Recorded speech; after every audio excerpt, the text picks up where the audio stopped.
हम लोग श्रीमद् भागवतम के तीसरे स्कंद के 21वें अध्याय के 15वें श्लोक को सुन रहे हैं और यहाँ कर्दम ऋषि भगवान विष्णु की स्तुति कर रहे हैं जिन्होंने उनके सामने प्रकट हुए थे। तो अब आपने 14वें में एक बड़ी मज़ेदार बात सुनी थी, मज़ेदार इन द सेंस कि इस कंटेक्स्ट से, इस श्लोक से। यहाँ पर कर्दम ऋषि कह रहे हैं, ये मायया ते हतमेध सस्त्वत् पादारविंदम भव सिंधुपोतम उपासते काम लवायते शाम राशीष कामा निरयेपि यस्यु। कह रहे हैं कि भगवान ये माया ते माया, जो लोग आपकी माया से हत मेधसस, मेधा उनकी बुद्धि जो है वो समाप्त हो गई है, भ्रष्ट हो गई है, तो त्वत्पादार विंदम, आपके चरण कमलों को, जो कैसे हैं भव सिंधु पोतम, भव सागर को पार करने वाले जहाज के समान है, उसकी उपासना करते हैं, उपासते हैं। लेकिन काम लवाया, अत्यल्प क्षुद्र इच्छाओं के लिए, नौकरी लग जाए फॉर एग्जाम्पल, शादी हो जाए, संतान हो जाए, ऐसे छोटी छोटी इच्छा, या फिर स्वर्ग जाने की इच्छा भी छोटी इच्छा है, ऐसी इच्छाओं के लिए वे आपके उन चरण कमलों का भजन करते हैं जो इस भव सागर से पार कर सकते हैं। यानी कि भव सागर को पार करने के लिए उस जहाज पर नहीं चढ़ते हैं, उस भव सागर में और डूबने के लिए उस जहाज पर चढ़ते हैं। ये बात हुआ ना। अगर कोई भौतिक भोग मांग रहा है तो क्या वो उस जगत के बाहर जाना चाहता है? कृष्णा प्रभु आप आए तो आपका स्वागत हम एक प्रश्न से करते हैं। अगर भौतिक भोग समझ में आता है, नौकरी चाहिए, पत्नी चाहिए, ये मकान चाहिए, ये चाहिए, वो चाहिए, तो अगर कोई ऐसा मांग रहा है तो क्या वो जगत से मुक्त होना चाहता है, ये जगत में रहना चाहता है? रहना चाहता है। क्लियर हुआ ना। तो भगवान से मांग रहा है कि हम इस संसार सागर में ही पड़े रहें। और भगवान के चरण कमल कैसे हैं? संसार को पार करने वाले जहाज की तरह। तो बेवकूफी हुई कि नहीं? जहाज में चढ़े कहे मुझे फेंक दो नीचे अब समझ में आया आपको? कोई जहाज में चढ़े और कहे हमको नीचे समुद्र में फेंक दीजिए और प्रार्थना करे कि हमको फेंक दीजिए, तो अब बताइए क्या बेवकूफी है कि नहीं? वो समुद्र से पार होने के लिए व्यक्ति चढ़ना चाहिए जहाज के ऊपर। तो कह रहे काम लवाया, थोड़ी थोड़ी इच्छा के लिए। तेषाम राशि प्लस ईश, हे ईश, क्योंकि आप स्वतंत्र हैं, आप नियामक हैं, आप दे भी सकते हैं, इसलिए आप उनको वह इच्छाएं देते भी हैं। कामान मतलब उन कामनाओं को, निर्ये पिस्यु ये स्यु, लेकिन वह कामनाएं तो नारकीय योनि में भी प्राप्त होती है। सुबह चर्चा हुई, नारकीय योनि मतलब सुकर कोकर योनि में भी इस प्रकार से आहार, निद्रा, भय और मैथुन की व्यवस्था हो ही जाती है। भाई नौकरी किस लिए क्यों चाहिए? कोई शौक है नौकरी करने का? नहीं, नौकरी चाहिए पैसे के लिए। तो पैसे किस लिए चाहिए? भोगों के लिए। तो भोग क्या होते हैं? आहार, निद्रा, भय, मैथुन। तो वह तो सूअरों को भी मिल रहा है, सुबह चर्चा हो चुकी थी। बिल्ली को भी मिल रहा है, कुत्ते को भी मिल रहा है, चिड़िया को मिल रहा है, वो तो नौकरी भी नहीं करते। रास्ते में जो कुत्ता सो रहा है उसकी नींद क्या हमारी नींद से खराब है? सब फर्स्ट क्लास सो रहे हैं। अरे कुत्तों की तो बात भी छोड़ दीजिए, यही हम जाते हैं मंगल आरती के लिए, तो रास्ते में भी मजदूर लोग, कह लीजिए जो भी रिक्शे वाले हैं, वो सब वहीं अपना खटिया बजा के सो जाते हैं, और मच्छरदानी की व्यवस्था नहीं तो मच्छरदानी ओढ़ के सो जाते हैं। मैंने देखा वहाँ पे। और उससे भी ज़्यादा देखा आप लोग अभी परिक्रमा मार्ग पे देखते हैं सुबह कैसे लोग सो रहे हैं और एकदम बेहोश सो रहे हैं। ना उनको मच्छर से मतलब है, न गर्मी से मतलब है, न उधर जा रहा है ऑटो। कितना कितना अमेजिंग है। मैं जब वहाँ पर पैदल चल रहा हूँ तब भी वह ध्वनि है वो डिस्टर्ब करती कान को, करती कि नहीं करती? और उनको कोई डिस्टर्बेंस नहीं। This is amazing. क्या वो उनका अभ्यास सोने का। आपने देखा है, वृंदावन में देखा होगा, अन्यत्र भी देखा होगा आपने, रेलवे स्टेशन पे लोग सोते हैं। कितने अनाउंसमेंट हो रही है, वो सीटी बज रही है, सब कुछ बज रहा है, लेकिन उनको कोई मतलब, सोते कि नहीं आराम से। जिंदगी में मैं केवल एक बार सोया हूँ ठीक से। हमको आप कहेंगे ये ऐसा क्यों बोलते हैं? हमको एक बार सीएमएस में, सीएमएस हमारा स्कूल था, वहाँ दूसरे ब्रांच में गया था, हम लोग को खच्चर बना दिया गया था। कहने के लिए पार्टिसिपेट करना था, लेकिन जितने भी गेस्ट आए तो उनका सारा सामान लेके चढ़ाओ, बिना लिफ्ट के सीढ़ी से ऊपर चढ़ाओ, नीचे रखो। एकदम मजदूर की तरह। इतना थक गए थे, इतना थक गए थे कि लड़के लोग सब एक हॉल में सो रहे थे, तो किसी के मुंह के पास दूसरे का जूता है ये भी हिसाब नहीं था। और ये सच बोल रहा हूँ, ऐसा नहीं कि मैं अतिशयोक्ति कर रहा हूँ, सुबह तो उठे तो देखा किसी का जूता मुंह के पास पड़ा, इतना थक के उठे थे। I have never slept like that. पता नहीं आप में से कभी कोई सोया है कि नहीं सोया है। जब बहुत थकता है व्यक्ति तब इस प्रकार से सोता है। तो कहने का मतलब है कि ये सारी चीज़ें तो अन्य योनियों में भी प्राप्त हैं, तो उसके लिए क्या प्रार्थना करना है। तो कह रहे कि मूर्ख व्यक्ति ऐसा करता है। तो अब एक स्वाभाविक सी बात है कि ऐसे मूर्खों की निंदा कर रहे हैं कौन? कर्दम ऋषि। अब विडंबना ये है कि इस 15वें श्लोक में कह रहे हैं, विडंबना मतलब आयरनी। आयरनी समझते हैं? आयरनी का भैया अगर ना समझते हो ना समझ जाओ क्या क्या सरकाज़म नहीं, आयरनी मीन्स देखो भाई करना मत प्रभु, चीनी मत खाना, अब आप चले गए तो हमें तो रसगुल्ला देना। समझे ना बात? शिक्षा दे रहे हैं कि मीठा नहीं खाना, लेकिन अब जैसे कुछ व्यवस्था तुरंत मीठा खाना शुरू। तो तुम शिक्षा किस बात की दे रहे थे? तो यहाँ पे एक अद्भुत सी बात है, बड़े इनको लज्जा हो रही है कर्दम मुनि को कि यद्यपि मैं स्वयं मतलब कर्दम ऋषि स्वयं भर्त्सना कर रहे हैं उन लोगों की जो भगवान की भक्ति करते हैं भौतिक लाभ प्राप्त करने के लिए, लेकिन अब कह रहे हैं कि तथा सच हम, अरे मैं भी वैसा ही हूँ मैं भी वैसा ही हूँ हतबुद्धि, जो आपकी उपासना किया 10,000 साल और अब मांग रहा हूं एक बीवी। अब आप ये बताइए कि 10,000 साल, यहां कोई व्यक्ति 10,000 साल तक प्रतीक्षा किया है अपनी शादी के लिए? 10,000 साल। अब मैं भाषा का प्रयोग ये नहीं कर रहा हूं कि 10,000 साल तपस्या की ही has been waiting for 10,000 years for marriage, is it not? 10,000 साल बाद भगवान दर्शन दिए, फिर उनके लिए वो है अनुकूल वधु के लिए व्यवस्था करेंगे। तो इनको बड़ी शर्म आ रही है कि यद्यपि हम जान रहे हैं कि ये एकदम बेवकूफ़ी है कि भगवान की उपासना करना भौतिक चीज़ों के लिए, लेकिन हम भी वैसे हैं, क्या करें? हम भी आपसे पत्नी ही मांग रहे हैं। ये विडंबना समझते हैं?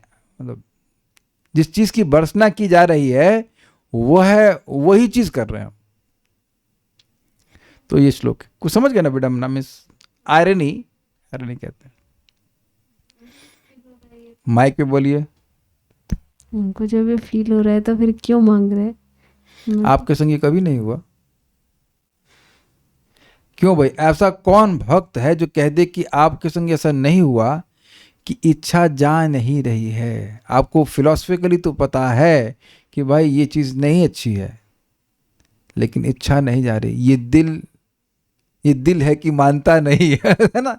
ये दिल है कि दिल तू पागल है और तू भी पागल है दिल तू पागल नहीं मानता।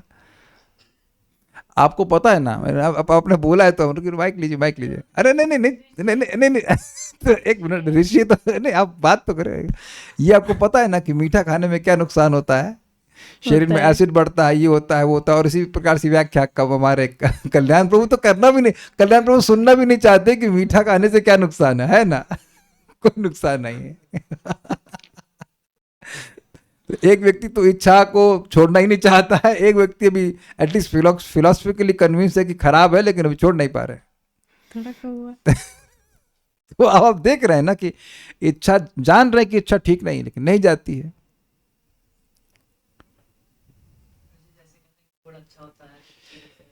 तो अब यहाँ इसी बात को यहाँ पे रखा जा रहा है कि वो कह रहे हैं कि हम जानते हैं कि ये ठीक नहीं है, फिर भी हम आपसे एक बीवी की मतलब पत्नी की इच्छा कर रहे हैं, लेकिन केवल पत्नी की इच्छा नहीं कर रहे हैं,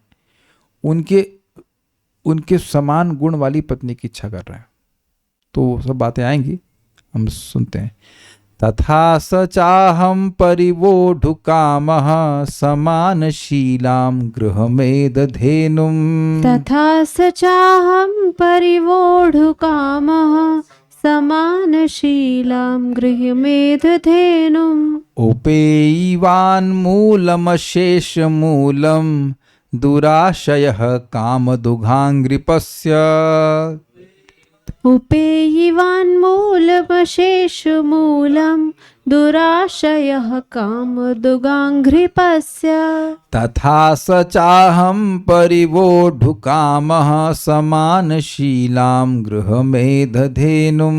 तथा स चाहं परिवोढुकामः समानशीलां गृहमेधधेनुम् उपेयिवान्मूलमशेषमूलं दुराशयः कामदुघाङ्घ्रिपस्य उपेयिवान्मूलमशेषमूलं दुराशयः कामदुगाङ्घ्रिपस्य तथा स चाहं परिवोढुकामः समानशीलां गृहमेधधेनुम् तथा स चाहं परिवोढुकामः समानशीलां गृहमेधधेनुम् उपेयिवान्मूलमशेषमूलं दुराशयः कामदुघाङ्घ्रिपस्य उपेयिवान्मूलमशेषमूलं दुराशयः कामदुगाङ्घ्रिपस्य तथा स चाहं परिवोढुकामः समानशीलां गृहमेधधेनुम् तथा स चाहं परिवोढुकामः समानशीलां गृहमेधधेनुम् उपेयिवान्मूलमशेषशूलम् मूलम् उपेयिवान्मूलमशेषमूलं दुराशयः कामदुगाङ्घ्रिपस्य उपेयिवान्मूलमशेषमूलं दुराशयः कामदुघाङ्घ्रिपस्य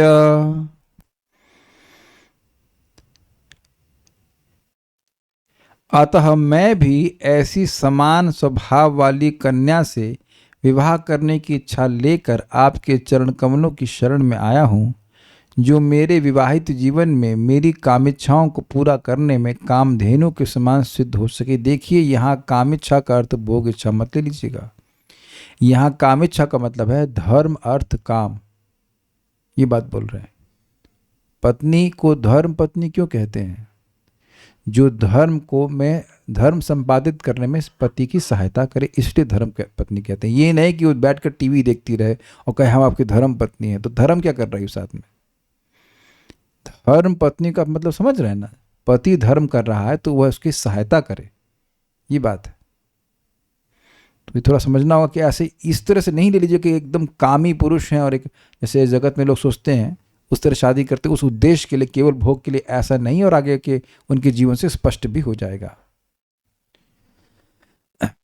तो कामेच्छाओं को पूरा करने में कामधेनु के समान सिद्ध हो सके, अर्थात वह सारी इच्छाओं को पूरी कर सके। आपके चरण प्रत्येक वस्तु के देने वाले हैं, क्योंकि आप कल्प वृक्ष के समान हैं। मतलब कहने का मतलब यह कि अगर मैं भगवान कहे भाई आपके हिसाब वाली लड़की ढूंढना तो बड़ा मुश्किल है। आजकल आप इस बात को समझ रहे हैं, शायद समझ रहे हो कि देखिए शादी के लिए लड़की ढूंढना तो मुश्किल है ही, और समान गुण वाली लड़की मिलना और मुश्किल है। लड़की या लड़का, मतलब अगर लड़के के रेफरेंस फ्रेम से देखा जाए, उसमें जाति भी होती है और ये सब तो फंडा है ही, लेकिन वो समान गुण वाली भी होनी चाहिए, नहीं तो झगड़ा होता है। तो ये सारी चीज़ें भगवान कहें बड़ा मुश्किल है, तो कहते हैं नहीं मुश्किल क्या है, आप काम क्या कहते हैं उसको, कल्प वृक्ष के समान है। जो व्यक्ति जो चाहता है वो कल्प वृक्ष दे देता है। तो मैं आपके चरणों की शरण लिया हूँ तो मुझे मिल जाएगा।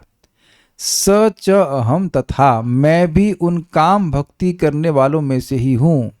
यद्यपि मैं उसको गर्हित मान रहा हूँ और बोल रहा हूँ और श्लोक भी बोल दिया हूँ, लेकिन क्या करूँ कि ये इच्छा मेरे हृदय से नहीं जा रही है। ये अर्थ है। दुराशय, मेरा अंतःकरण काम कलुषित है। आशय मतलब हृदय और दुह मतलब बुरा, मेरे हृदय में वासना है। समानशीलाम, मैं अपने अनुकूल स्वभाव वाली। समानशीलम मतलब मन से, वाणी से, शरीर से उसका स्वभाव लड़के के समान होगा, इसको समानशीला कहेंगे। गृह मेद धेनुम, धेनु मतलब गाय। तो गैया मांग रहे हैं बताइए क्या गैया मांग रहे हैं ये कि गैया दे दीजिए? गाय नहीं, यहां धेनु का अर्थ है पत्नी। गृहस्थ धर्म के पालन में सहायक किसी कन्या से। गृह मेदी मतलब गृहस्थ जीवन। तो ये हमको ये समझ नहीं, कुछ बात तो आचार्यों ने कही है कि धेनु को क्यों कह रहे हैं, लेकिन है ना इंटरेस्टिंग, धेनु मांग रहे हैं। तो आप देख लीजिए, धेनु का अर्थ आप अभिधा वृत्ति से नहीं ले सकते। धेनु मतलब था गैया मांग रहे हैं, गैया मांग रहे हैं, 10,000 साल के बाद गाय मांगेंगे वो, आई मीन कम ऑन। तो यहां धेनु का अर्थ गैया नहीं है, धेनु का अर्थ एक कन्या है। परिवोढ़ कामा मतलब विवाह करने की इच्छा से ही। अब देखिए, अशेष मूलम, सभी पुरुषार्थों के मूल। पुरुषार्थ क्या होते? धर्म, अर्थ, काम और मोक्ष, उन और भगवान का प्रेम भी। तो उनके मूल मतलब भगवान की सेवा से ही ये सभी पुरुषार्थ पूर्ण होते हैं। अशेष मतलब ऐसा कोई पुरुषार्थ रह नहीं जाता जिसके स्रोत भगवान हो, सब भगवान की भक्ति करने से मिल जाता है। स्वर्गाप वर्ग मध्यामा कथनचित यदि वांछति, स्वर्ग चाहता है, अपवर्ग चाहता है, मोक्ष चाहता है, या मेरा धाम चाहता है, जो कुछ भी चाहता है, मद भक्ति लभते अंजसा, मेरा भक्त मेरी भक्ति करके आसानी से प्राप्त कर लेता है। तो जो भी पुरुषार्थ है वे भगवान की कृपा से ही प्राप्त होता है। तो इसलिए करें अशेष मूलम मतलब सारे पुरुषार्थों के आप कारण स्वरूप हैं। भगवान की कृपा के बिना कोई पुरुषार्थ मिल नहीं सकता है। एवं काम दुघांग्रिपस्य, कल्प वृक्ष के समान जो वृक्ष आप हैं उनके मूलम अर्थात चरणों की उपेयीवान यानी शरण में आओ। इस लाइन को समझिए। काम दुघ मतलब कल्प वृक्ष, और अंग्रिपस्य, अंग्रिप मतलब, अंग्रि मतलब होता है चरण, और प मतलब पीने, जो पांव से पीते हैं। कुछ समझ रहे हैं बात? तो काम दुघा मतलब कल्प वृक्ष जो सारी कामनाओं को पूरा करे, या सिंपल आप ऐसा कर लीजिए, सिंपल अर्थ उसको, और दोनों को जोड़ लीजिए। एक्चुअली ऐसा नहीं होना चाहिए, ऐसा होना चाहिए काम दुघांग्रिप, यानी कि इस पूरे फ्रेज का अर्थ होगा कल्प वृक्ष। कामनाओं को पूरा करने वाला पेड़ वो आप हैं, उसके मूल अर्थात चरण की शरण में आया हूं। पेड़ का मूल क्या होता है? उसकी जड़। तो भगवान की तुलना एक कल्प वृक्ष से करते हुए कह रहे हैं कि जैसे कोई व्यक्ति कल्प वृक्ष की जड़ के पास आता है कुछ इच्छा लेकर, ऐसे ही भगवान आप भी कल्प वृक्ष के समान हैं, और मैं आपके चरणों की शरण में आया हूं इस इच्छा से कि मुझे मेरे समान स्वभाव वाली लड़की प्राप्त हो जाए, कन्या प्राप्त हो जाए विवाह के लिए। ये लैंग्वेज समझ पा रहे हैं? काम दुघा मतलब कामनाओं को पूर्ण करने वाला, और अंग्रिप मतलब वृक्ष। तो आप कैसे हो? एक कामनाओं को पूर्ण करने वाले वृक्ष के समान है, ठीक है। और आपका मूल जो है बेसिकली आपके चरण, तो उन चरणों की मैं शरण ले रहा हूं। जैसे कोई व्यक्ति अपनी इच्छाओं को पूर्ण करने के लिए एक कल्प वृक्ष के मूल के पास जाएगा, जड़ के पास जाएगा, प्रार्थना करेगा। ऐसा ही सिस्टम होता है, आपको पता है। जो हम समझे हैं कि कल्प वृक्ष के नीचे जाते हैं व्यक्ति, मतलब जड़ के पास खड़े रहेंगे और इच्छा करेगा मुझे ये प्राप्त हो जाए, तो वो कुछ दे देगा। सेब चाहेंगे तो सेब, कार चाहेंगे तो कार, जो कुछ भी।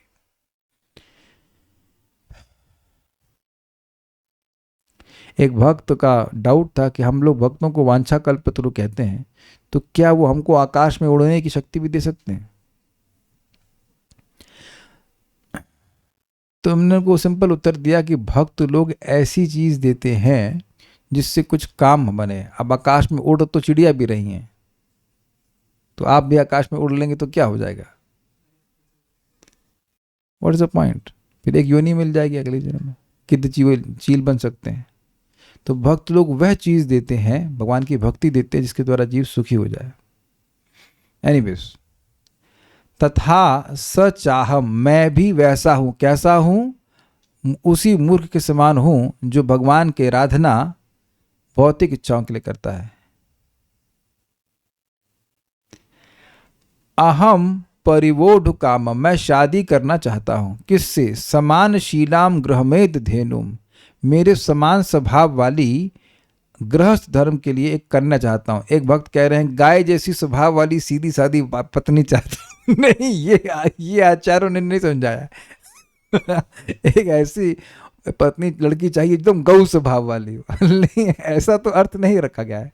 ऑल्दो ऐसी इच्छा करना कोई गलत नहीं है, लेकिन ऐसी इच्छा नहीं रख रहे। उपेयीवान, मैं शरण में आया हूं। किसकी? मूलम, चरणों की। किसके चरणों की? अशेष मूलम, जो सभी पुरुषार्थों के प्राप्ति के मूल हैं, भगवान की। काम दुघांगिरपस्या, जो एक कल्प वृक्ष के समान, सारी कामनाओं को पूर्ण करने वाले कल्प वृक्ष के समान है। तो एक प्रश्न होगा कि जब आपको पता है कि भौतिक इच्छाएं नहीं मांगनी चाहिए भगवान से, तब काहे मांग रहे हैं? तो कह रहे हैं दुराशय, क्योंकि मेरा आशय, मेरा हृदय दूषित है। यही बात अभी मैं समझा रहा था कि सिद्धांत आप सुनते हैं, लेकिन उससे मेरा हृदय, हमारा हृदय अलाइन नहीं करता है तुरंत।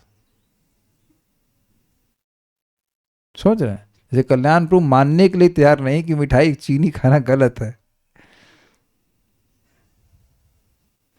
तो थ्योरी में ही रिजेक्ट कर दिए, और इधर वेदवादिनी थ्योरी स्वीकार कर रहे हैं, लेकिन बीच में एक डिवीजन आ जाता है।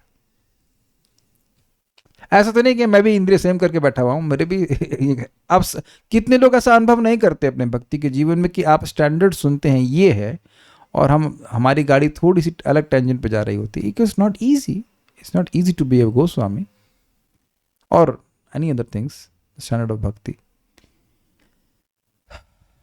तो कह रहे कि मेरा हृदय दूषित है। इसलिए श्रीधरी, जो मैं सकाम भक्ति करने वालों की निंदा कर रहा हूं, मैं भी सकाम भक्ति वाला ही हूं। ऐसा नहीं कि मैं एकदम बोल रहा हूं तो मैं निष्काम हो गया। ऐसा नहीं है। इसी अर्थ का इस श्लोक से प्रतिपादन किया गया, मतलब प्रस्तुत किया गया है। कर्दम महर्षि कहते हैं कि मैं गृहस्थ आश्रम के धेनुम अर्थात त्रिवर्ग को प्रदान करने वाली पत्नी से विवाह करना चाहता हूं। तो अब यहां धेनु क्यों कह रहे हैं? जैसे घर में गाय रहती है तो वो दूध देती है, तो उसी प्रकार से पत्नी घर में रहती है तो एक गृहस्थ धर्म, अर्थ, काम आदि को संपादित कर पाता है। त्रिवर्ग कह रहे हैं, मोक्ष नहीं कह रहे हैं।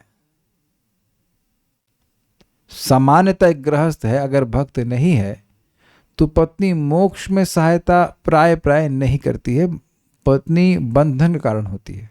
ये इसमें कोई विवाद की बात नहीं है। लेकिन दूसरी तरफ अगर पति और पत्नी भगवान की भक्ति को केंद्र में रखकर भगवान की भक्ति करते हैं तो वो स्थान फिर वैकुंठ होता है।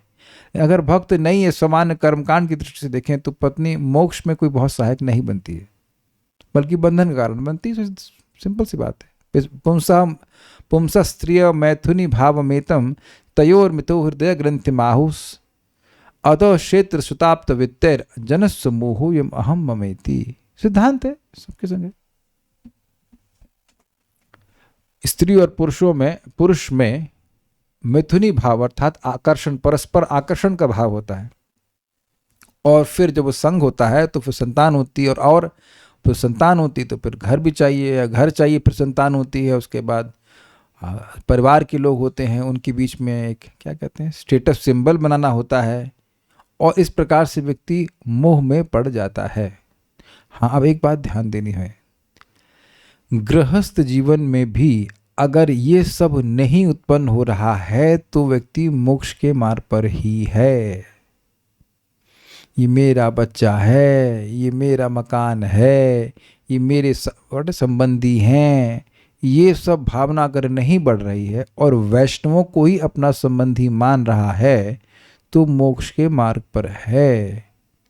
इंग्लिश में कहूँगा, the life should not be geared for sense gratification even for गृहस्थ लाइफ।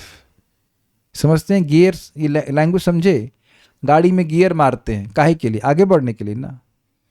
तो इंद्रिय तृप्ति ही उस प्राप्त करने के लिए गृहस्थ लाइफ का गियर नहीं मारना चाहिए। जब व्यक्ति ब्रह्मचारी जीवन में ट्रेनिंग लेता है तो उसका गृहस्थ जीवन भी ब्रह्मचारी जीवन जैसा ही होता है। कोई परिवर्तन ना तो चाहता है ना वो करेगा।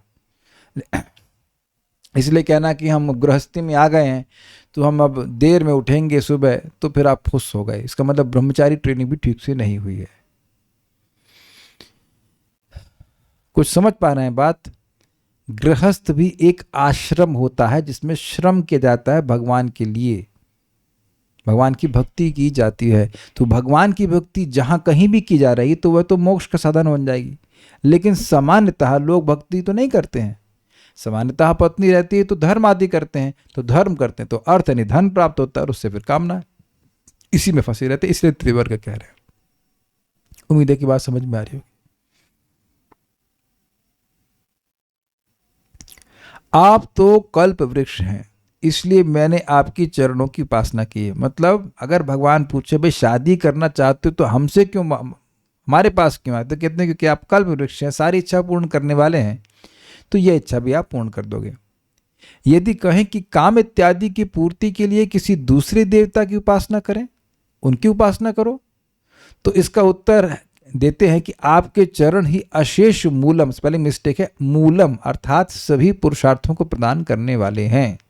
किसी की कोई भी इच्छा है तो वह भगवान सब पूरा करने में समर्थ हैं। अकामः सर्व कामो वा मोक्ष कामोदारधि तीव्रेन भक्ति योगेन यजेत पुरुषः परम। ठीक है, ये बात। नोट, यदि आप सकाम भक्तों की निंदा कर रहे हैं तो सकाम के भांति क्यों प्रवृत्त हो रहे हैं? यदि यह शंका हो तो कहते हैं दुराशय अर्थात मैं दुष्ट चित्त वाला हूं, मतलब मैं जान रहा हूं कि क्या करना चाहिए लेकिन उधर मेरी प्रवृत्ति नहीं है। ये समझना चाहिए कि धर्म कोई पहले बात तो लोग जानते नहीं हैं, और अगर धर्म जान भी लें तो हृदय अगर पवित्र नहीं है तो धर्म में प्रवृत्ति नहीं होगी। क्या ये लैंग्वेज समझ में आई? पता है कि नाम जप करना चाहिए, पता है कि भक्ति करनी चाहिए, लेकिन हृदय दूषित है तो नहीं कर पाते हैं। मतलब मैं उनकी बात कर रहा हूं जिनको पता है, जिनको नहीं पता उनको तो बात ही छोड़ दीजिए। इसीलिए वैष्णव संगत हमें हेल्प करती है, हेल्प नहीं करती है, बचाती है। नहीं तो हम सभी लोगों का चित्त इतना दूषित है कि हम नहीं करने वाले। मैं प्रैक्टिकल आज बता रहा हूँ। आज सुबह से मैं उठा हुआ 2:45 बजे से, मैं आज व्यस्त था, कोई सोया नहीं, कुछ नहीं किया, एकदम थक गया। अगर ये क्लास नहीं देनी होती तो क्या मैं भागवत पढ़ता? बिल्कुल नहीं पढ़ता। आज मैं सोच रहा था कि भक्तों का कितना बड़ी कृपा है कि इतनी संख्या में आते हैं, तो हमको भी लगता, हमें भी थोड़ा सा शर्म के मारे पढ़ लेते हैं कि अरे भाई क्या मुंह दिखाएंगे, कुछ भक्त लोग आएंगे तो हम कुछ नहीं तैयार करके जाएंगे तो कैसे लगेगा, it's like Krishna hall with no prasad. सब लोग आकर क्या हुआ, प्रसाद नहीं बनाया। अब जो कुछ भी हो शर्म के मारे करूं, कुछ भी करूं, भागवत तो पढ़ रहा हूं ना, तो लाभ तो होगा ना, सुना तो चलता ही है, वो तो नारकी होने में मिल ही जाता है। I am just too happy कि इतनी अच्छी सेवा की बाध्य होकर के भी कुछ ना कुछ, कभी कभी बाध्य होकर के भी, नॉट मैं नहीं कह रहा हूँ कि इंटरेस्ट नहीं रहता, लेकिन थक जाता है तो थोड़ा कठिनाई होती है। लेकिन मैं बोल रहा हूँ कि अगर ऐसा नहीं तो आज अपन पढ़ने वाले, एटलीस्ट मैं पढ़ने वाला नहीं था, और आप लोग तो जरूर पढ़ लेते ना, शायद पढ़ लेते सब पढ़ लेते, मुझे पता है। तो आप देख रहे हैं कि हमें कितनी बड़ी संगत से लाभ हो रहा है। क्या इस जीवन में आप एक बात समझ सकते हो कि बिना संगत में आप में कोई दम नहीं और मेरे में भी कोई दम नहीं है? I think please you understand this right now, today itself. जो कुछ भी है वो संगति की वजह से है, नहीं तो हमें कुछ दम नहीं है। एक दिन टिकना भक्ति मुश्किल होता है, पूरा दिन निकल जाता है सटासट, और नहीं तो कहीं आप ट्रैवलिंग में चले जाइए, दिन निकालना भारी हो जाता है। क्या करें हम 10 बजे, क्या करें शाम को, वेरी डिफिकल्ट। हम अभी दिख रहे हैं कि 8 अगस्त को जाना है वहां पर, it's just such a trouble. क्या करें, व्हाट टू डू? और कोई जरूरी नहीं है कि अगर 2 भक्त भी साथ में जा रहे हैं तो भागवत की ही चर्चा करें। क्यों कल्याण पर हम लोग दोनों साथ में गए थे, खोले आप भागवत, प्रभु जी देखो चलो साथ में पढ़ते हैं, एक बार भी नहीं बोले। काटिए, नहीं काट सकते, उल्टा हमको और लिंक और दे दिए यूट्यूब का, कहीं पे देखिए, हमने तुरंत डिलीट किया। तो आप देखिए कि भक्त को साथ में ले जाने के बाद भी भक्ति का काम तो नहीं हो रहा है ना, इनकी गलती नहीं, मैं भी भागवत नहीं खोला, although we chanted some rounds, but that's a different thing. It's just the material energy is so powerful, except it is not more powerful than association of devotees. तो ये मैं दुराशय की बात कर रहा हूं कि ऐसा आशय नहीं है कि स्वाभाविक रूप से भगवान की तरफ जाए। तो ये कह रहे हैं कि मेरा दुष्ट चित्त है, ये दिल है कि मानता नहीं कि ये आपको पाकर संतुष्ट नहीं हो रहा है, ये अभी भी कोई पत्नी चाहता है, कुछ चाहता है। देखिए कुछ भी कहिए आप, क्या एक पत्नी भगवान से अधिक हो सकती है? क्या एक पति भगवान से अधिक हो सकता है? क्या कोई पति या पत्नी किसी को भगवान से अधिक सुख दे सकते हैं? नहीं। लेकिन आशय, हमारा हृदय दूषित होने के कारण हम अधिक किसी भी वस्तु को भगवान से अधिक मानते हैं। और ऐसा नहीं है कि मैं यहां जो बोल रहा हूं तो मैं उसको अमल कर पा रहा हूं, सिद्धांतिक बौद्धिक रूप से मैं स्वीकार कर रहा हूं, लेकिन अगर मैं ये अगर अब मैं बोल दूं कि नहीं नहीं मेरे लिए सबसे अधिक महत्वपूर्ण भगवान है, तो ये एकदम झूठ होगा। इतना आसान है नहीं जितना आप लोग सोचते हो कि 10-20 साल में बस केवल भगवान आपके लिए इंपॉर्टेंट हो जाएंगे और करेला नहीं रहेगा, या फिर एनी अदर थिंग, या स्वीट्स, या एनीथिंग, या स्लीप। परम पूज्य राधानाथ महाराज प्रवचन कर रहे थे, तो उन्हें बताया कि देखो महाप्रभु ने अपने भक्तों को बोला, ये तुम लोग क्या रात में अपना नींद में सो करके अपना टाइम खराब करते हो, आज से हम लोग रात में भी कीर्तन करेंगे।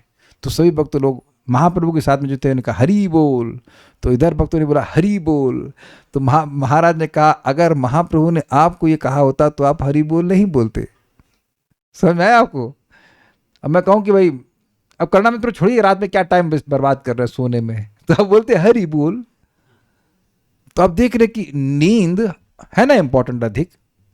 और मैं ये बिल्कुल नहीं कह रहा हूं कि सोना बंद करो, मैं बोल रहा हूं कि we have so many other priorities except Krishna also. Krishna is also there, not Krishna is only there. तो ये दुष्ट चित्त होने के लिए एक वक्त झूठ बोल रहे हैं, मेरे लिए तो है Krishna is more important than any other relationship. तभी आप सुबह माला नहीं कर पाती है ना, हम धो देंगे अगर ऐसी बात करोगे आप। तभी माला 10 बजे तक हो रही, काहे माला नहीं आपकी 6 बजे से पहले हो जा रही है फिर?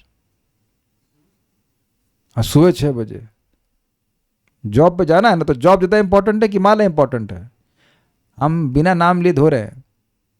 इतना आसान नहीं है माता जी, इतना आसान भी नहीं है। 10,000 साल के बाद इतना आसान नहीं है, और आप सोच रहे हैं कि 10 दिन में इतना आसान हो जाएगा।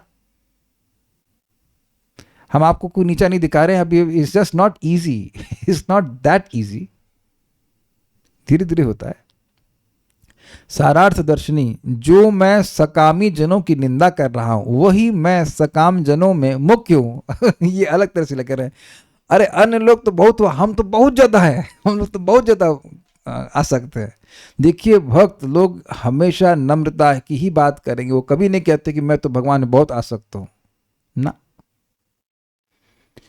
यह कह रहे हैं तथापि आदि के द्वारा। अब देखिए इंटरेस्टिंग है, गृहमेध धेनु, गृहमेध का अर्थ है गृहस्थाश्रम, वहां धेनु के रूप में अर्थात धर्म अर्थ और काम इन त्रिवर्ग को दूहने वाली स्त्री यानी पत्नी होती है। समझे बात? जैसे गाय से दूध दूहता है, ऐसे पत्नी के द्वारा व्यक्ति इन तीनों को धर्म अर्थ और काम को प्राप्त करता है।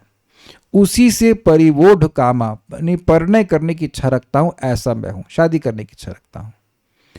यहां अब देखिए इंटरेस्टिंग है, यहां धेनु शब्द के उल्लेख से अपने निर्बुद्धित्व के कारण अपने वृष यानी बैल होने को ही कहा गया है। ये समझे, गाय को कौन चाहता है? गाय का पति कौन है? बैल। तो कह रहे हैं कि मैं धेनु चाहता हूं, मैं गाय चाहता हूं, इससे ये ध्वनित हो रहा है कि अपने को एक बैल के समान निर्बुद्धि मान रहे हैं। Got it? चक्रवर्ती बाद ऐसा कह रहे हैं। और सकाम जनों में भी मैं अत्यंत दुराशय अर्थात दुरभिप्राय के कारण बुद्धिहीन हूं, यह भी अर्थ है, क्योंकि परिणय करने की इच्छा रखकर ही कल्प वृक्ष के समान आपके चरण कमलों में उपस्थित हुआ हूं। ये समझे बात? कह रहे हैं आप क्लास में विक्षेप नहीं कीजिए, फोन को साइलेंट में कर दीजिए अगर आप प्राइम मिनिस्टर नहीं है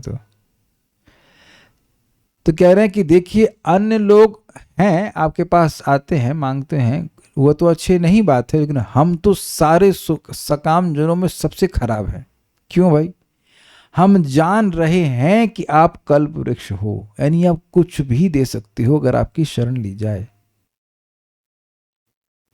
कुछ भी दे सकते हैं, और मैं एक पत्नी मांग रहा हूं। Can you underline that word in your consciousness? कुछ भी। और कुछ भी का मतलब यहां भगवान कोई भौतिक कल्प वृक्ष नहीं है जिनकी रेंज केवल भौतिक वस्तुएं ही हो। स्वर्ग में भी कुछ कल्प वृक्ष होते हैं, लेकिन वो केवल इस जगत की वस्तु ही दे सकते हैं, जगत के बाहर की वस्तु नहीं दे सकते हैं। लेकिन भगवान ऐसे कल्प वृक्ष हैं जो जगत की और वैकुंठ की दोनों साज सामग्री में से कुछ भी दे सकते हैं। और वो भगवान उनके सामने हैं, तो कह रहे हैं मैं मूर्ख हूं इस प्रकार से। अन्य लोग जो भगवान की उपासना करते हैं और भगवान से कुछ भौतिक मांगते हैं, तो क्या सबको साक्षात भगवान का दर्शन हो जाता है? कुछ अब समझ पा रहे हैं स्पष्ट रूप से? विग्रह की सेवा करते हैं, कुछ भौतिक मांगते हैं, कुछ मिल जाता है। लेकिन कोई व्यक्ति इतना सामर्थ्य से युक्त हो जाए कि भगवान उसके सामने खड़े हो जाएं, भगवान उससे बातचीत करें, और तब वह कोई एक भौतिक इच्छा मांगे, तो क्या ये मूर्खता नहीं होगी? इसलिए वो कह रहे हैं कि मैं सबसे अधिक बुद्धिहीन हूं, दुराशय मतलब बुरे अंतःकरण वाला हूं। इसलिए अंतःकरण बुरा होता है तो बुद्धि डिस्टर्ब हो जाती है। क्या सब लोग समझ पा रहे हैं? उम्मीद है कि बात समझ पा रहे हैं। देखिए, आप माइक लीजिए। आप पहले भक्ति में आने से पहले शिव जी की पूजा करती थी? अच्छा, तो शिव जी से मिली थी आप? नहीं। तो कुछ आपको वरदान दिए, कुछ लाभ मिला होगा, कुछ तो मिला होगा। अब ये बताइए कि शिव जी एकदम सामने आ जाएं तब तो कुछ भेद हो जाएगा ना उपासकों में जी। तो अब कोई भगवान विष्णु की उपासना कर रहा है तो भगवान विष्णु को प्रत्यक्ष नहीं देख रहा है, लेकिन भौतिक इच्छा से कुछ पूजा कर रहा है तो उसको खराब कह रहे हैं। हर व्यक्ति तो जो भौतिक इच्छा से भगवान को देख रहा है वो तो भगवान की पूजा कर रहा है, तो भगवान को साक्षात तो नहीं देख रहा है। लेकिन ये तो साक्षात भगवान को देख रहे हैं, सामने, भाई सामने है, एकदम आमने सामने, तब भी क्या मांग रहे हैं? पत्नी मांग रहे हैं। तो ये ज्यादा मूर्खता हुई कि नहीं? एटलीस्ट इनके हिसाब से तो यही समझेंगे। कुछ आपको अजीब सा नहीं, मतलब कुछ सिंपल लग रहा है कि भगवान को देखना सिंपल होता है क्या? तो भगवान सामने आ गए हैं तब भी वह उनसे कुछ भौतिक मांग रहे हैं। तो 10,000 साल हो चाहे 20,000 साल हो, लेकिन भगवान सामने आ गए ना, एकदम सामने, तो तब तो कम से कम भक्ति ही मांगना चाहिए। लेकिन कह रहे हैं कि ना, मैं तो उनसे भी खराब हूं, क्योंकि वह तो आपको सामने नहीं देख पा रहे हैं, परोक्ष में कि भाई भगवान है, शास्त्र से सुन करके भगवान है, और कुछ भौतिक इच्छा से मांग रहे हैं। लेकिन यहां तो भगवान सामने आ गए फिर भी वे भौतिक इच्छा मांग रहे हैं। तो कह रहे हैं मैं ज्यादा खराब हूं, मैं दुराशय हूं। ठीक है, ओके।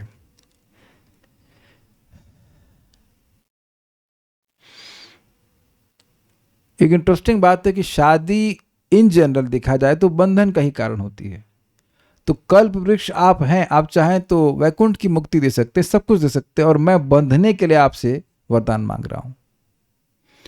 अशेष मूलम, अशेष अर्थात समस्त पदार्थ यानी संपूर्ण पुरुषार्थ जिनके मूल में हैं, ऐसे हैं आपके चरण तल, यानी कि आपके चरण कमल से सारे पुरुषार्थ उत्पन्न होते हैं। जैसे भगवान के चरणों में कोई प्रणाम करता है तो प्रणाम करने मात्र से भगवान उसको मोक्ष दे देते हैं। तो मोक्ष तो नॉट हाईएस्ट है, लेकिन मोक्ष तो बड़ा हाई पुरुषार्थ है। धर्म अर्थ काम का तो कहना ही क्या। जैसे भगवान को कौशिक जी ने जल दिया था तो उसके बदले में भगवान उनको स्वर्ग का राजा बना दिया, इंद्र बना दिया। तो आप देख रहे हैं किस प्रकार से जो भी कुछ व्यक्ति भौतिक भी चाहता है तो भगवान की भक्ति से आसानी से मिलता है। आपने सुना है पहले कि 18वें अध्याय भगवत गीता के 5 श्लोकों को पढ़ने से उसको स्वर्ग प्राप्ति हो गई, फिर बाद में वहां से वैकुंठ चला गया।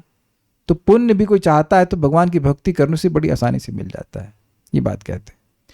श्रीमद् भागवतम के 10वें स्कंद में सुदामा ब्राह्मण की वाणी में यह देखा जाता है, मेरे पीछे बोलिए, स्वर्गापवर्गयोः पुंसाम रसायाम भुवि संपदाम, स्वर्गापवर्गयोः पुंसाम रसायाम भुवि संपदाम, सर्वासामपि सिद्धीनां मूलं तच्चरणार्चनम, सर्वासामपि सिद्धीनां मूलं तच्चरणार्चनम। अर्थात भगवान श्री कृष्ण की चरण अर्चना यानी चरणों की सेवा जीवों के स्वर्ग और मोक्ष की तथा पृथ्वी और रसातल की समस्त संपत्ति और समस्त सिद्धियों की मूल है। Got it?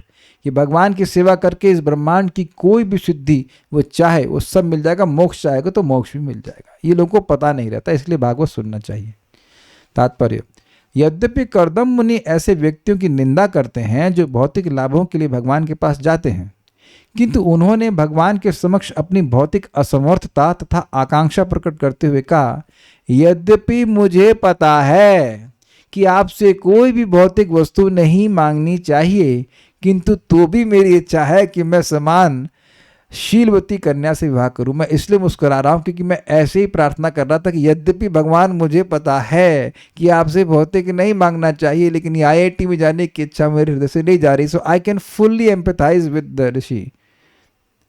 आपको पता है कि ये इच्छा भौतिक है, लेकिन नहीं जा रही तो क्या करें बताइए? नहीं जा रही तो क्या, यानी कि यह भी प्रार्थना नहीं कर पा रहे हैं कि ये इच्छा चली जाए। समझ पा रहे हैं मेरी बात? You don't have that strength to to ask कि ये इच्छा चली जाए, क्योंकि बुद्धि ऐसी बनी हुई है कि इसको ये इच्छा मिले, पूर्ण हो जाएगी तो मैं बहुत सुखी हो जाऊंगा। कुछ समझे? क्या ये सब बातों को आप समझ पा रहे हैं? थियोरिटिकली मान लिया ये भौतिक है, सब कुछ खराब है, लेकिन हृदय दूषित है तो वो इच्छा जाती नहीं है। तो कह रहे हैं, हम आपसे मांग रहा हूं, यहां समान शीलम पद अत्यंत महत्वपूर्ण है। प्राचीन काल में समान स्वभाव वाले लड़के तथा लड़कियों का विवाह होता था। समान स्वभाव वाले लड़के लड़कियों को इसलिए बंधन सूत्र में जोड़ा जाता था जिससे वे सुखी रहें। 25 वर्ष से अधिक नहीं बीते होंगे और संभवतः आज भी भारत में लड़की लड़कों के माता पिता उनकी कुंडलियां यह जानने के लिए दिखवाते थे कि उनकी मनोदशाओं का वास्तविक योग हो सकता है या नहीं। ऐसे विचार महत्वपूर्ण हैं। अब हमको एकदम अच्छे से याद आ रहा है, हम नाम तो नहीं रख सकते हैं। एक वक्त शादी किए, केवल देख के शादी किए, और अब 6 महीने से अपनी पत्नी से अलग हैं। हम मजाक नहीं बना रहे हैं, हम एक ऑब्जर्वेशन दे रहे हैं। कह रहे हैं हम इन चीज़ों पर विश्वास नहीं रखते हैं। तो आप प्रभुपाद जी के फॉलोअर हैं। ये प्रभुपाद क्या लिख रहे हैं यहाँ पे? ऐसे विचार महत्वपूर्ण है। लिख रहे हैं कि ऐसे विचार बकवास हैं? लिख रहे हैं? किसी की हिम्मत है बोलने की? किसी की हिम्मत हो तो बताइए, काटिए इस बात को। ये भी एक विद्या है, ये अपर विद्या है, ये पर विद्या नहीं है, दिव्य विद्या नहीं है। लेकिन आप शादी क्यों कर रहे हो? अपर हो कि पर हो? आप भौतिक गुणों में है तब ना शादी कर रहे हैं। दिव्य हो गए तो काय शादी कर रहे होते? अगर गुणों के परे चले गए होते तो क्या मतलब है? हरिदास ठाकुर जी को सब चीजों से कोई मतलब नहीं है। तो आगे कोई भी शादी करने वाला है तो कुछ मैच करा लीजिएगा, नहीं तो बहुत आगे मिसमैच हो जाता है। भक्तों के बीच में भी कठिनाई आ जाती है, बिकॉज मन तो अभी है ना। ऐसा तो नहीं कि हम भक्त बन गए, शुद्ध भक्त हो गए, बिल्कुल गुणों से ऊपर चले गए हैं। प्रैक्टिकली देखिए, ऐसे विचार महत्वपूर्ण हैं। कुंडलियां देखी जाती थी। आजकल ऐसा विचार किए बिना ब्याह होने लगे हैं। फलतः विवाह के तुरंत बाद तलाक तथा संबंध विच्छेद हो जाता है। शादी के पहले तो पन्ने नहीं देखते हैं, लेकिन शादी के बाद कोर्ट के पन्ने जरूर देखते हैं, है ना? डाइवोर्स के पन्ने देखते हैं। तुम्हारा डाइवोर्स का पेपर कहाँ है? तुम्हारा डाइवोर्स का पेपर कहाँ है? मैच कराते कि नहीं? देखिए, एक बड़ी कठिनाई हो गई थी। एक भक्त हैं, उनकी शादी होने वाली थी, एक दूसरे वो लड़की भी डिवोटी थी। तो कुछ मेरे से काउंसलिंग ले रहे थे। मैं उनको समझा रहा था कि देखिए ये लड़की आपके संग मैच नहीं करेगी। बाद में झगड़ा होने लग गया, 1 साल के अंदर ही झगड़ा होने लग गया, बहुत ज़्यादा। तो फिर उनकी पत्नी ने भी कॉल किया मेरे को। तो मैंने उनको समझाया कि देखिए आप दोनों लोग अच्छे हो, लेकिन एक दूसरे के लिए नहीं। कुछ समझे? लड़की अच्छी है, भक्ति कर रही है, लड़का अच्छा है, भक्ति कर रहा है, लेकिन आप दोनों एक दूसरे के लिए अच्छे हो जरूरी नहीं होगा। वो तो भगवान की कृपा है कि अब वो भगवान की भक्ति करके कुछ स्टेबल चल पा रहे हैं। भगवान ने कुछ कृपा किया तो एडजस्ट हो गया। लेकिन इन सब चीज़ों को मिला के चलना चाहिए, नहीं तो व्यक्ति आप बताइए, रोज कोई झगड़ा करे, आप कैसे भक्ति करोगे? तो ये जो सो कॉल्ड आकर्षण होता है ना, बस सुंदर लग रही है, हैंडसम लग रहा है, ये है वो, कुछ दिन में एकदम फेस बिल्कुल खत्म हो जाता है और फिर दिन भर पूरा झगड़ा ही चलता रहता है। लोग शक्ल भी नहीं देखना चाहते हैं। प्रभुपाद सब बातों को गीता में समझाएं। रजोगुण के कारण व्यक्ति इस प्रकार से आकर्षित हो जाता है, बाद में सब खत्म हो जाता है। परम पूज्य वृंदावन चंद्र महाराज भी समझा रहे थे कि लोग बिल्कुल सट सट के चलते रहते हैं और कुछ समय के बाद देखा कि कोर्ट में खड़े हैं झगड़ा करने के लिए।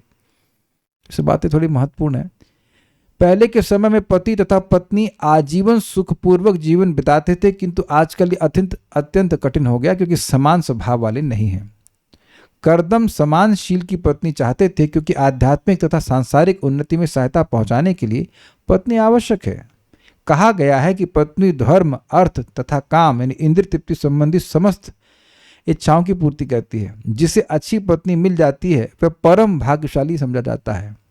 महाराज भी इस बात को समझा रहे हैं कहीं पे, परम पूज्य राधा गोविंद महाराज की, भगवान के द्वारा किसी पुरुष के लिए सबसे अच्छी मित्र उसकी पत्नी होती है, लेकिन अच्छी मित्र हो तो। फलतः ज्योतिष के अनुसार भाग्यवान पुरुष वह माना जाता है जिसके पास परम संपत्ति हो, अच्छे पुत्र या श्रेष्ठ पत्नी हो। इन तीनों में से जिसके पास श्रेष्ठ पत्नी हो वह परम भाग्यशाली है, अच्छी भक्त हो, भगवान के प्रति समर्पित हो।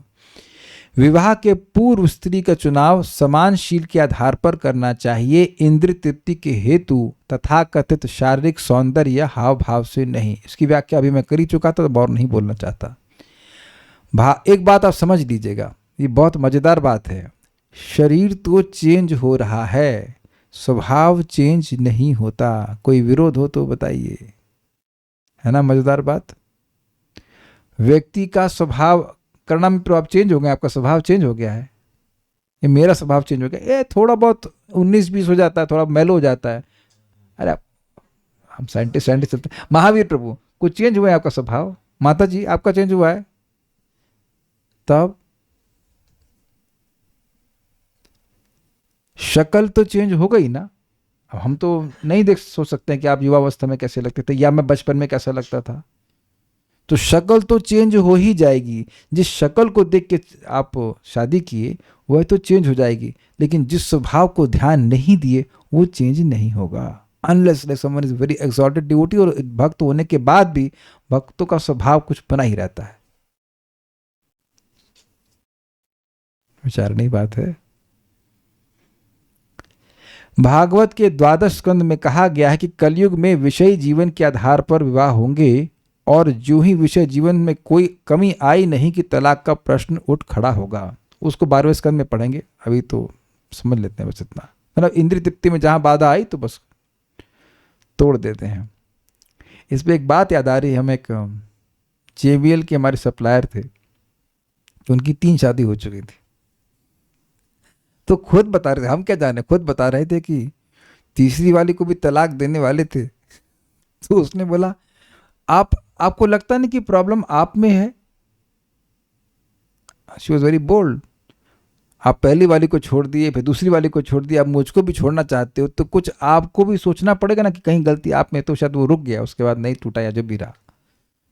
So people have very very, देखिए सिंपल सी बात है, इंद्रिय तृप्ति मतलब मैं केंद्र में हूं। और इस प्रकार से जब हम जीवन बिताते हैं किसी के साथ में, जिसमें हम केवल अपने को केंद्र में रखना चाहते हैं, कभी सुखी नहीं हो सकते। सामने वाले भी की भी कुछ इच्छाएं होती हैं, उसको भी देखना होता है। In any relationship, if we have a sense of relationship कि मैं सामने वाले की सेवा करना चाहता हूं, आपको संबंध हमेशा अच्छा होगा। और सामने वाले की भी इच्छा है कि वह आपकी सेवा करना चाहता। भाई साहब, आपका कोई संबंध हो, चाहे पति पत्नी का हो, मित्र का हो, कोई भी रस में आप हैं, आपका संबंध गड़बड़ नहीं हो सकता है। If you put yourself as a servant, you can never go wrong, because that's what we are. चाहे पति के रूप में हम सेवक हैं, पत्नी के रूप में सेवक हैं, गुरु के रूप में सेवक हैं, शिष्य के रूप में सेवक है, सेवक ही हैं हम लोग स्वरूपता। जैसे इंजॉयर की भावना आई, खत्म, वो रिलेशनशिप खत्म हो जाएगा। अगर आप सीनियर भक्त भी हैं तो भावना ये होनी चाहिए कि जूनियर है उसको हम ट्रेन करें ताकि भक्ति में ऊपर उत्थान हो जाए। ये नहीं कि बस उसको दबा के रखें। हमेशा एक सीनियर की, अच्छे सीनियर की भावना होती है कैसे मैं उसकी प्रगति कर सकूं, चाहे वो डांट रहे हैं, चाहे प्रेम कर रहे हैं, चाहे समझा रहे हैं, ये इसका यही उद्देश्य होता है। एटलीस्ट हम जिनको सीनियर मानते हैं हृदय से, उनका तो ऐसा ही आचरण हमारे प्रति रहा है, हमेशा ऐसा आचरण रहा है। हमेशा means always, never any other way. हम अभी नाम नहीं रखना चाहते हैं, बट आई एम जैसे उनका स्मरण कर रहा हूं तो I am feeling very happy कि they have been always be in that mood कि मेरा उत्थान हो, कभी पतन हो जाए, नीचे ना, ऐसा कभी नहीं उनके मन में है। मैं जिनको हृदय से सीनियर मानता हूं, मैं उनकी बात कर रहा हूं। And I am been fortunate कि मुझे ऐसे सीनियर्स मिले हैं। सो लाइक दिस, और क्योंकि ऐसे मिले हैं तो हम लोग भी ऐसे बर्ताव करते हैं कि मुझे किसी ने एक्सप्लॉइट नहीं किया, then why should I exploit anyone? Simple है। नहीं तो वही एवं परंपरा प्राप्त हो, इसी परंपरा को प्राप्त कर लेंगे। It doesn't feel good if you exploit people. I'm telling you, this doesn't feel good at all. तो आप अगर लोगों की सेवा करते हैं, सेवा का भावना रहती है, आपके संबंध हमेशा खुश, आप हमेशा खुश रहेंगे। We'll see. Anyways, तो हम ये बात यहाँ पे समझा रहे थे कि क्यों तलाक होता है। कर्दम मुनि इस वरदान को उमा से प्राप्त कर सकते थे, क्योंकि शास्त्रों में कहा गया है कि उत्तम पत्नी की कामना करने वालों को उमा की पूजा करनी चाहिए। ये कहाँ मिलेगा श्लोक आपको? 2.3.10 के ऊपर 2.3.1 to 9 में कहीं ढूंढ लीजिएगा, तो उमा या जेत ऐसे करके है, ठीक है। किंतु कर्दम ने श्री भगवान की पूजा करना श्रेयस्कर समझा, क्योंकि क्योंकि भागवत में संस्तुति की गई है कि चाहे कोई सकाम हो या निष्काम अथवा मुक्तिकामी, उसे परमेश्वर की पूजा करनी चाहिए। अच्छा, एक इंटरेस्टिंग बात है ना कि आपको और आपके स्वभाव को भगवान से अधिक अच्छा कौन जानेगा। अग्रीड। तो इन्हें क्या प्रार्थना करी थी? केवल पत्नी नहीं चाह रहे थे, अपने स्वभाव के अनुसार वाली लड़की चाह रहे थे। तो भगवान तो बिल्कुल अच्छे से जानते हैं ना किसका क्या स्वभाव है, तो उसके अनुसार ढूंढ के लाके दिए। ओके, मनुष्यों की इन 3 कोटियों में से प्रथम कोटि के पुरुष भौतिक इच्छाओं की पूर्ति से प्रसन्न होते हैं, दूसरी कोटि के लोग परमेश्वर का दादात्म्य चाहते हैं, और तीसरी कोटि के पुरुष पूर्ण मानव हैं जो भक्त होते हैं। कहने का मतलब है अकाम, मोक्ष का, सर्वकाम और मोक्ष काम की व्याख्या प्रपात करना है।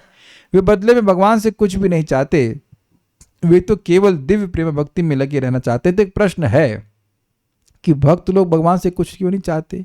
क्योंकि जब वह कुछ नहीं चाहते हैं तब उनको वास्तविक वस्तु मिलती है, वह दिव्य सुख भगवान की सेवा में।